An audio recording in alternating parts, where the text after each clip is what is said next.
повелете доколку имате прашање.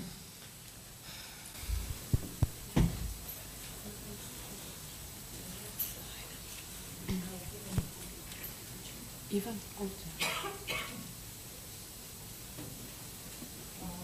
Значи, останува Народна банка на проекцијата од 3,2 да беше и претходно. Сепак имаме Светска банка ги намалија прогнозите. Сега, не знам, како ви тоа го коментирате? Зошто останува Народна банка и од владата регуларите остануваат, а додека е меѓународните институции и намалуваат?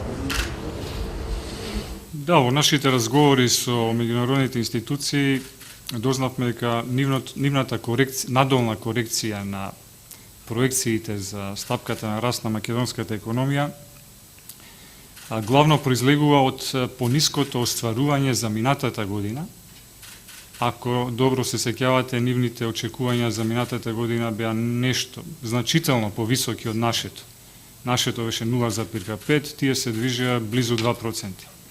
Така да поради тоа, по нивните зборови, сега е намалена и проекцијата за оваа година.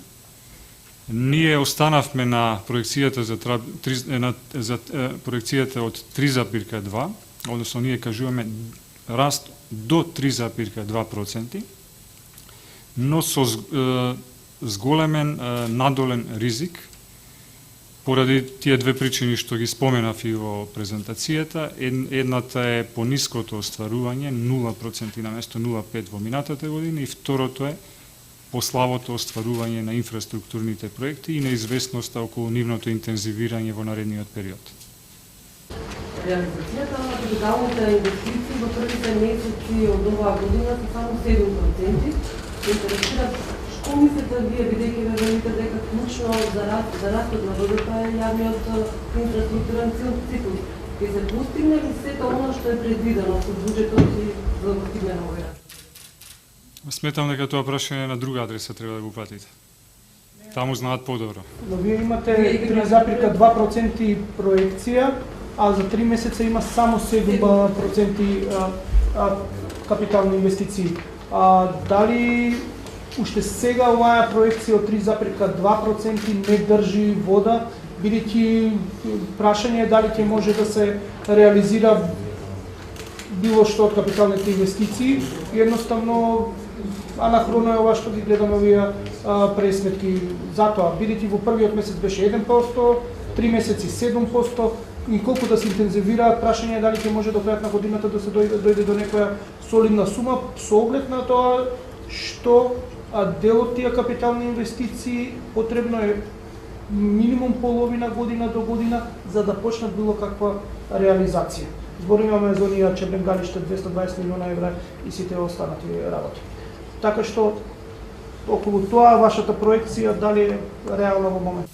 Значи, во нашиот модел ние како инпути земаме дека да, првиот квартал беше слаба реализацијата, но дека ќе дојде до интензивирање од вториот квартал понатаму.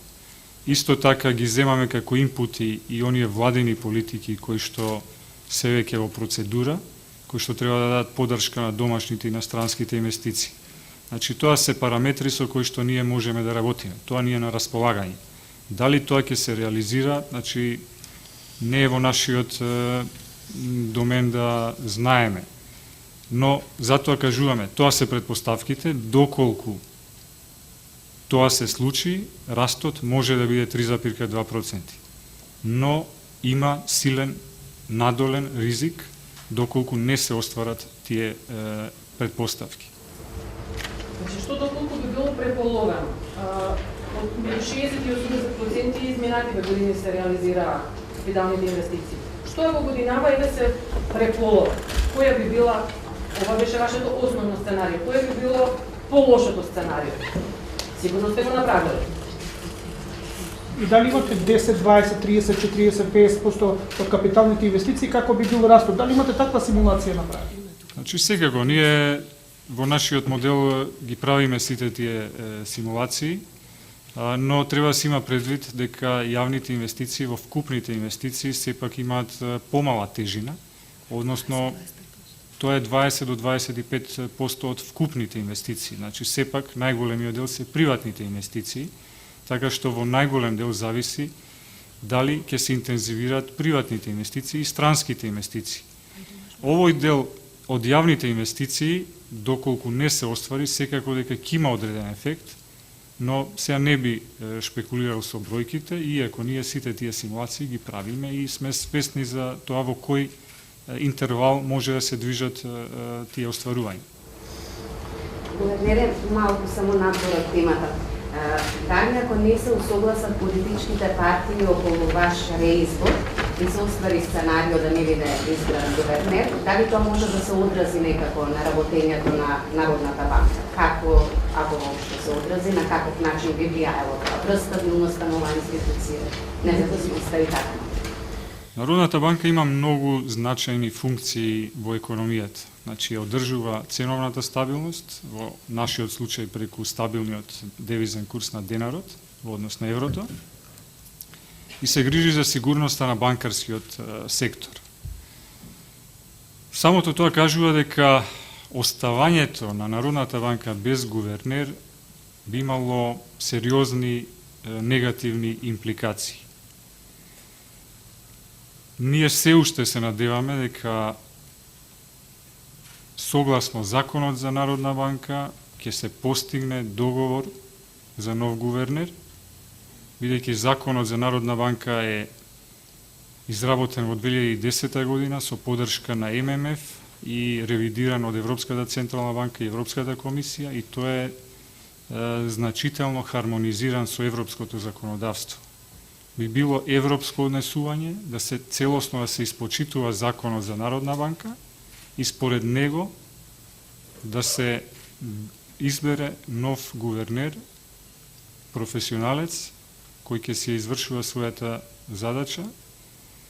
Сите што мислат дека Народната банка може да функционира без гувернер, или не се добро информирани, или знаат добро во што ја впуштаат македонската економија. Значи, ситуацијата може да биде сериозна, бидејќи некои надлежности на гувернерот се исклучиво негови и не може да се пренесат на никој друг. Кои се тие опасности, да ги појасните? Само секунда, само што е, ако немаме гувернер, кои опасности ќе бидат доведени, кои функции, значи што не може Советот на Народната банка да ги замени, односно кои се тие опасности во случај ако немаме гувернер после 21 мај? Па, значи, јас ќе се навратам на блиското минато. Ние имавме реални ситуации во 2015 и 2016 година, кога ни се заканува опасности во банкарскиот сектор, опасности околу стабилноста на девизниот курс и целокупната макроекономска стабилност. Доколку такво нешто се повтори, а такви ситуации, такви шокови секогаш може да се случат, тогаш нема кој да ја донесе одлуката. Бидејќи некои одлуки се исклучиво на гувернерот. Одлуката за каматната стапка, одлуката за ликвидноста, одлуката за одлуките во банкарскиот сектор. Така што тоа би биле сериозни ситуации кои што би биле сериозна закана за целокупната стабилност на македонската економија. Може да ни кажете зошто мислите дека заслужувате уште еден мандат како гувернер?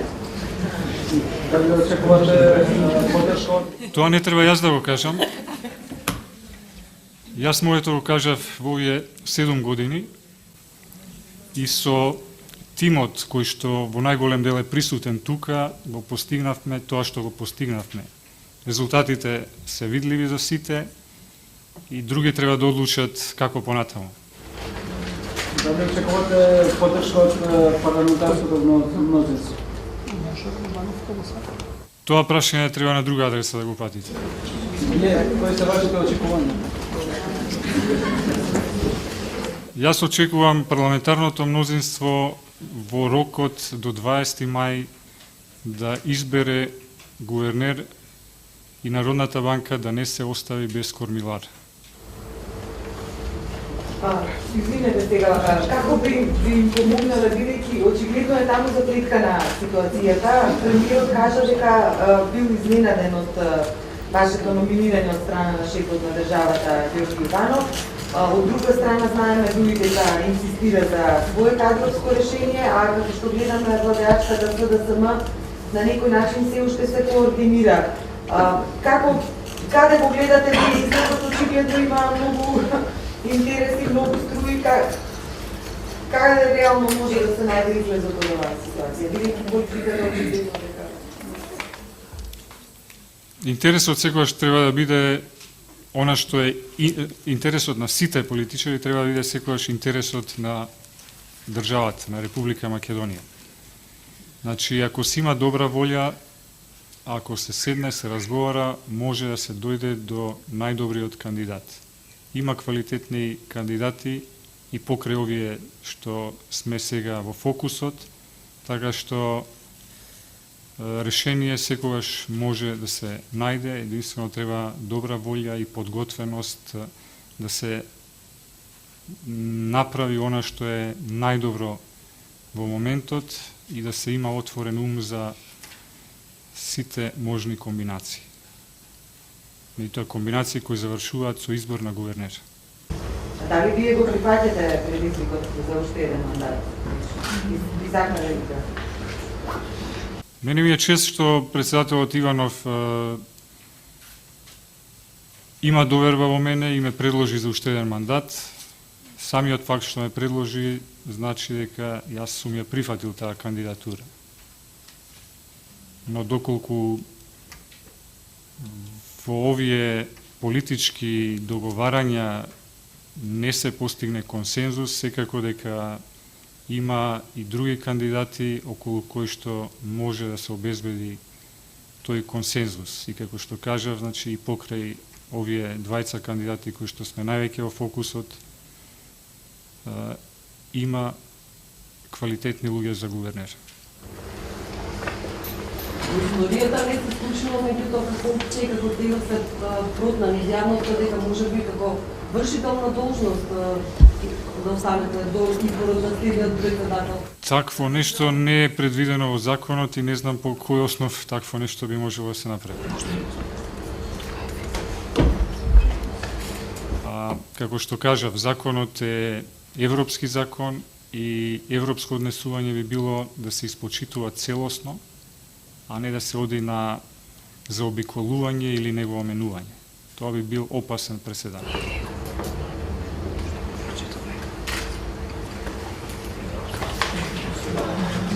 Ви благодариме за присуството.